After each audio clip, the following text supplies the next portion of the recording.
Bokadia nursing home November 26 ఉదయం 11:20. Special ward number 8. తలుపుకున్న చిన్న గాజు వెంటిలేటర్లోంచి లోపలున్న ఒకే ఒక్క బెడ్ మీద గాఢమైన నిద్రలో ఉన్న కృష్ణవేణి కనిపిస్తోంది.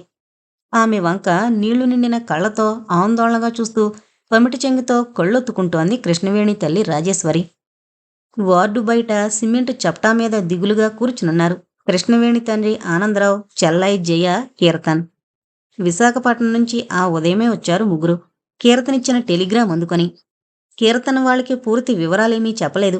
రైల్వే స్టేషన్కి వెళ్లి వాళ్ళని రిసీవ్ చేసుకుని తీసుకొస్తుంటే దారిలో 4-5 సార్లు అడిగారు అత్తగారు, ఏమైందయ్యా, ఆ అమ్మాయికి ఎలా ఉంది అని. అదేంటయ్యా అల్లుడు, టెలిగ్రామ్ ఇచ్చి పిలిపించి నోరు మెదపకపోతే ఎంత కంగారుగా ఉంటుందో తెలుసా, ఏం జరిగింది నాయనా అడిగాడు ఆనందరావు. కృష్ణవేణి బొకాడియా నర్సింగ్ హోంలో ఉంది అన్నాడంతే. ఏమైంది, అమ్మాయికి ఏమైంది బాబు కంగారుగా అడిగింది రాజేశ్వరి. చెప్పు బావా, అక్కకేమైంది అడిగింది మరదలు జయ. ఏం చెప్పాలి, ఎలా చెప్పాలి? జరిగింది జరిగినట్లుగా ఎవరికీ చెప్పుకోలేక, చెప్పుకోవలసిన వ్యక్తి ఒక్కడికి చెబితే ఆయనే నమ్మక, తనకే పిచ్చి పట్టినట్లు చూస్తుంటే తట్టుకోలేక సతమతమవుతున్నాడు కీర్తన్. రాత్రి ఎన్నో తంటాలు పడి ఆటో పట్టుకొచ్చి స్పృహలో లేని భార్యని ఆటోలో మోసుకుని ఆసుపత్రికి తీసుకొచ్చి అడ్మిట్ చేస్తే డాక్టర్ టెండూల్కర్ ఆమెను చూసి నిర్ఘాంతపోయాడు. ఒంటి మీద గోళ్లతో రక్కినట్లు, పళ్లతో కొరికినట్లు, గిల్లినట్లు, పీకినట్లు, నానా హింస పెట్టినట్లు ఉన్న గాయాలు బాగా కమిలిపోయి నేరేడు పండు రంగులోకి మారిపోయాయి. My God, what happened mister kirtan కంగారుగా అడిగాడు డాక్టర్ టెండూల్కర్. ఎవరి దగ్గరైనా అబద్ధం ఆడొచ్చు గాని వైద్యుడి దగ్గర, జ్యోతిష్యుడి దగ్గర అబద్ధం ఆడకూడదనే సదుద్దేశంతో జరిగిందంతా పూసగుచ్చినట్లు సిన్సియర్గా చెప్పాడు కీర్తన్.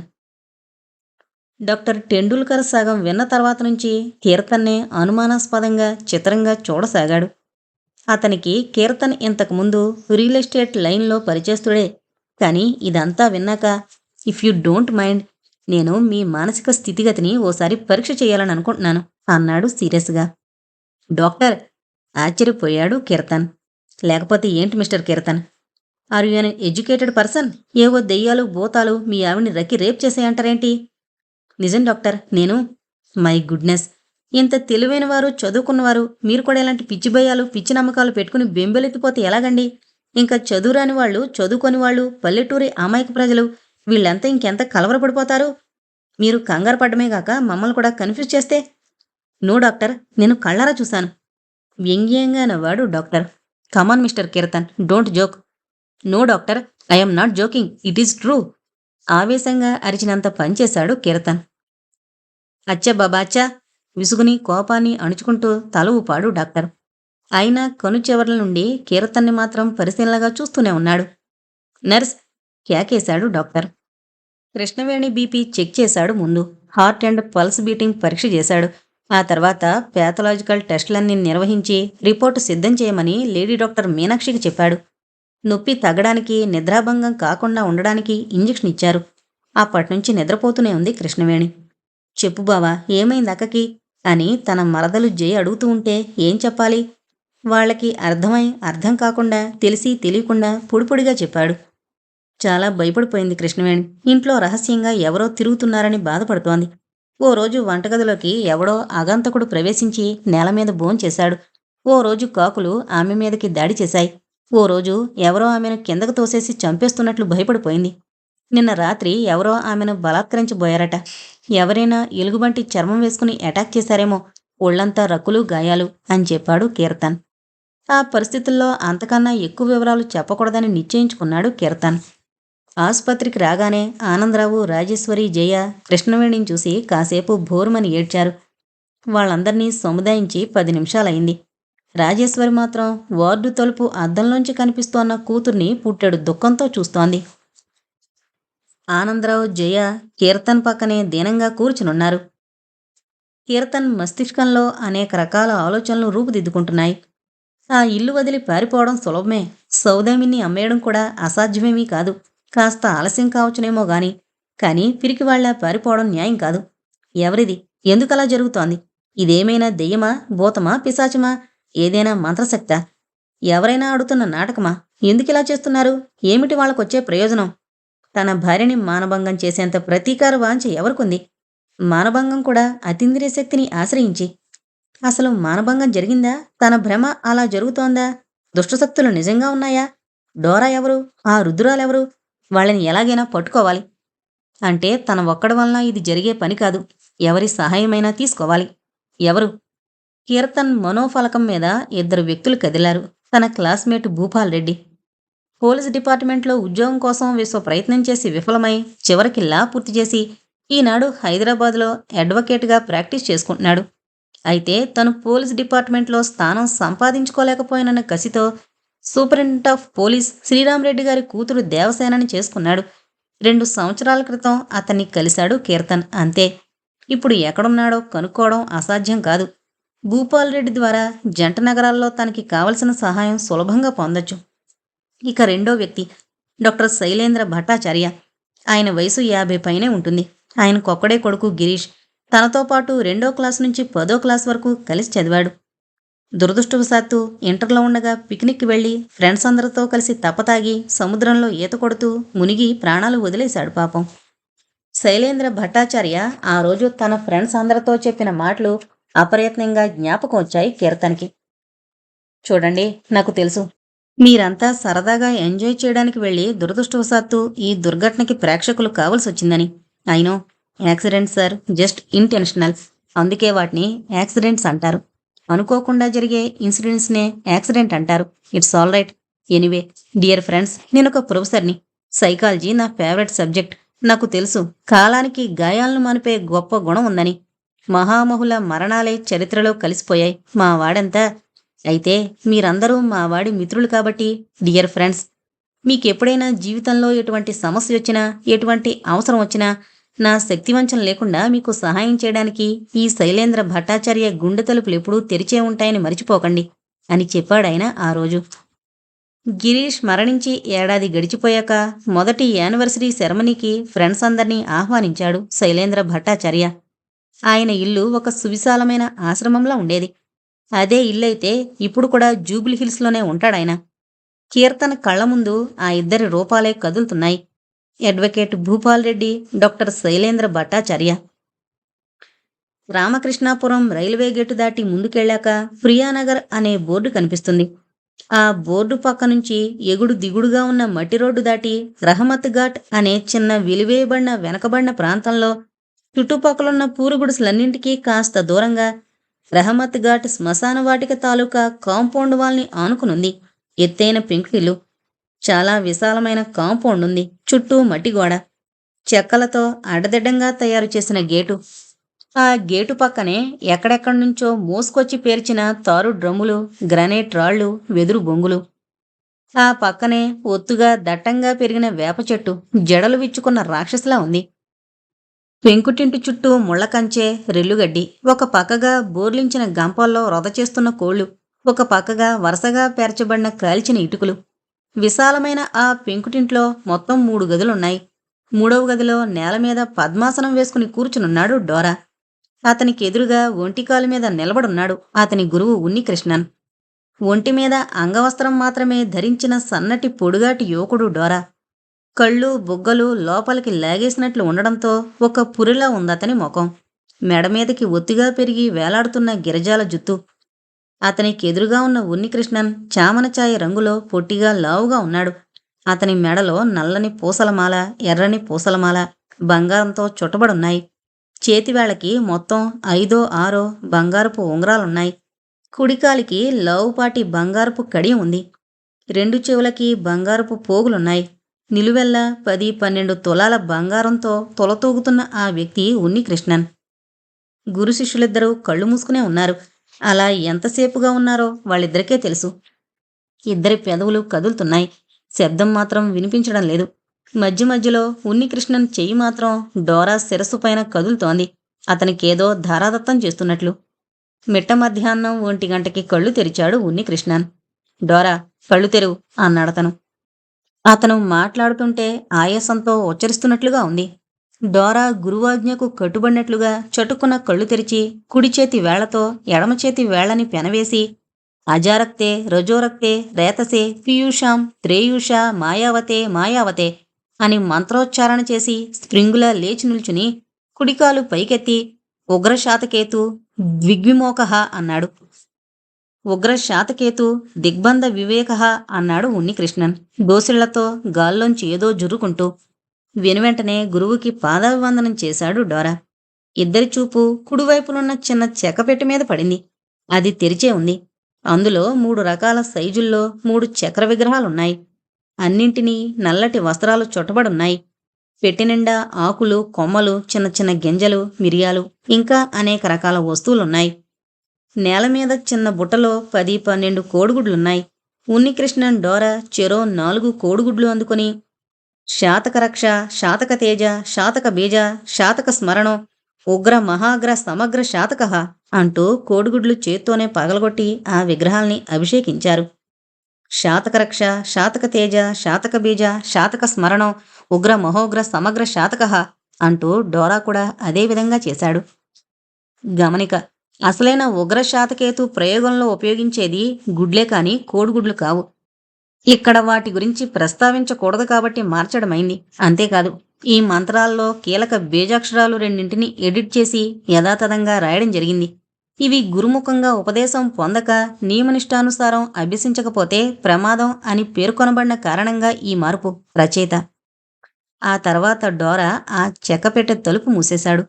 ఇద్దరూ ఆ గదిలోంచి బయటకొచ్చారు. ఆ తలుపుకున్న చెక్క తలుపుని బలవంతంగా లాగి గొళ్ళెం పెట్టాడు డోరా. ఆ తలుపుకి అడ్డంగా ఒక వైపుకి జరిపిన పాత చెక్క టేబుల్ని లాగేశాడు.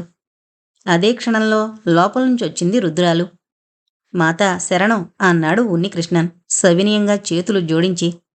97 సంవత్సరాల వయోరుద్రాలు శరీరం పొట్టుదప్పి వణుకుతూ ఉంటే చేతికర్రని ఊతగా చేసుకుని అతని వంక కళ్ళు చిట్లించి చూసింది. తెల్లని ముగ్గుబుట్ట వంటి తల వెంట్రుకలు వెండి తీగల్లా మెరుస్తున్నాయి. వృద్ధాప్యం వలన బాగా వంగిపోయింది. కళ్ళ కింద ముడతలు, లోతుకుపోయిన కళ్ళు, వేలాడుతున్న చెంపలు, డొప్పల్లా ఉన్న పెద్ద పెద్ద చెవులు, నుదుటి మీద రూపాయి కాసంత నల్లని బొట్టు. భర్త మరణించిన క్షుద్రమాంత్రికుడి భార్య నిత్యం నల్లని బొట్టు ధరించాలి. భర్త విద్యలన్నీ ఉన్నికృష్ణన్కి నేర్పించి ఉండకపోతే ఆమె బొట్టు పెట్టుకోకూడదు. ఆమె భర్త మధుసూదన పెళ్ళై మరణించిన ఆమె బాధ్యతంతా తన శిష్యుడైన ఉన్నికృష్ణన్కి అప్పగించాడు. ఒళ్లంతా చర్మం వేలాడిపోయి భయం గొలిపేలా ఉందామె. లోపల గదిలో ఉన్నికృష్ణన్ డోరా సాధన చేసుకుంటూ ఉంటే ఆమె వంట చేసి వడ్డించింది. లోపల గదిలో వడ్డించాను, వెళ్ళి భోంచేయండి అందామె. బావిలోంచి వస్తున్నట్లు ఉందామె కంఠస్వరం. గురు శిష్యులిద్దరూ లోపలికి నడిచారు. నల్లటి మట్టి కుండలో వంటొండి సిద్ధంగా ఉంచింది ఆ పండు ముసలి. నేలమీద వడ్డించుకుని భోంచేస్తున్నారిద్దరూ కటిక నేలమీద. ఉగ్రశాతకేతు ప్రయోగం జరుగుతున్నన్నాళ్ళు కర్త నేలమీద మాత్రమే భోంచెయ్యాలి. పీయూష శక్తులు, త్రేయూష శక్తులు పీడనని, స్తంభనని, మోహనని, ఉచ్చాటనని సులభవశ్యం చేస్తాయని విశ్వాసం. తెల్ల ఆవాలు, తెల్ల మిరియాలు, చామకొండి ఆకు, ఉష్ణగన్నేరు పువ్వు వేసిన కోడి రక్తం చిన్న కుండలో ఉడకబెట్టుంది. దోసిలి పట్టాడు ఉన్నికృష్ణన్. డోరా గురువు చేతిలో ఆ రక్తం పోశాడు. అతను పెదవులు కదుపుతూ ఏదో మంత్రం ఉచ్చరిస్తూ తాగాడు 5 సార్లు. ఆ తర్వాత డోరా దోసిలి పట్టాడు. ఉన్నికృష్ణన్ పోశాడు. డోరా కూడా మంత్రోచ్చారణ చేస్తూ నెత్తురు తాగాడు. ఆ తర్వాత భోజనానికి ఉపక్రమించారు. భోజనంలో కూడా ఉడకబెట్టిన దుంపలు, ప్రతి వంటకంలోనూ ఉగ్రగన్నేరు పువ్వు, చామకొండాకు అత్యవసరం. డోరా, చాలా కాలం తర్వాత నా ఆశయం నెరవేరబోతోంది. నిన్న రాత్రి విషాచి నిద్రలేచిన రాత్రి, జీవనాథుడు గుండెలు చీల్చుకునే రాత్రి. చాలా గొప్ప రోజు. అటువంటి రాత్రి అష్టపింజేరి శక్తులన్నీ తృప్తి చెందాయి. ఆనంద వైభవంగా కుంభవృష్టిగా వర్షం. నిన్ననే దిగ్విజయంగా ఓజిని మీద తొలి అంకప్రయోగం జరిగింది. విజయగర్వంతో నవ్వాడు ఉన్నికృష్ణన్. 2వ అంకప్రయోగానికి ఆటంకం ఏర్పడుతుందేమనిపిస్తోంది. డోరా! ఆవేశంగా గర్జించాడు ఉన్నికృష్ణన్. ఈ కృష్ణన్ ప్రయోగానికి తిరిగేలేదు. ఓజిని శాతక బీజాన్ని స్వీకరించింది. చాలు, ఇంక చాలు. ప్రపంచంలో ఏ శక్తి నన్నాపలేదు. కాని ఓజిని భర్త చాలా తెలివైనవాడు, మొండివాడు అన్నాడు డోరా. ఓజిని అంటే మంత్రప్రయోగానికి గురవుతున్న వ్యక్తి అని అర్థం. అంటే ఇక్కడ ఓజిని కృష్ణవేణి అని అర్థం అవుతుంది. మంత్రగాడు ప్రయోగకాలంలో వారిని పేరు పెట్టి పిలవకూడదు.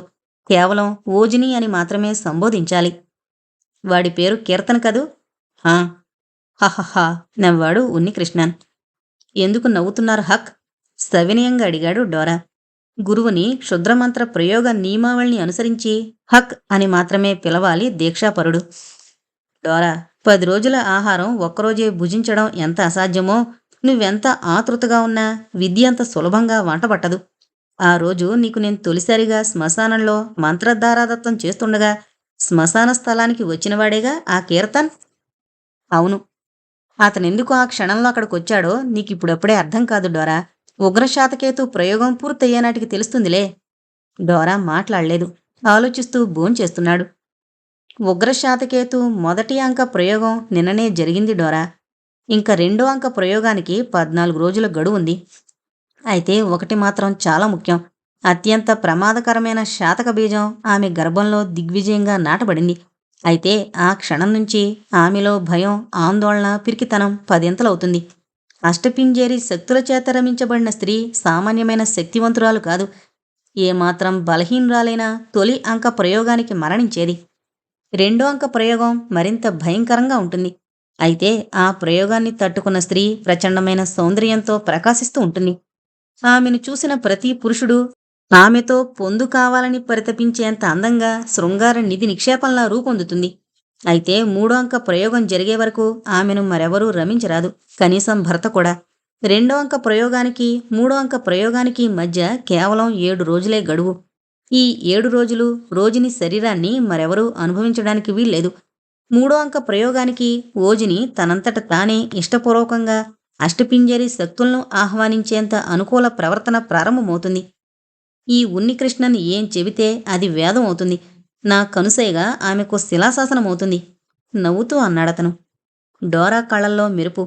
ఇద్దరూ భోజనం ముగించి నేలని శుభ్రంగా చేసి పక్కనే ఉన్న డబ్బాలోని మసిబొగ్గుని అందుకున్నారు.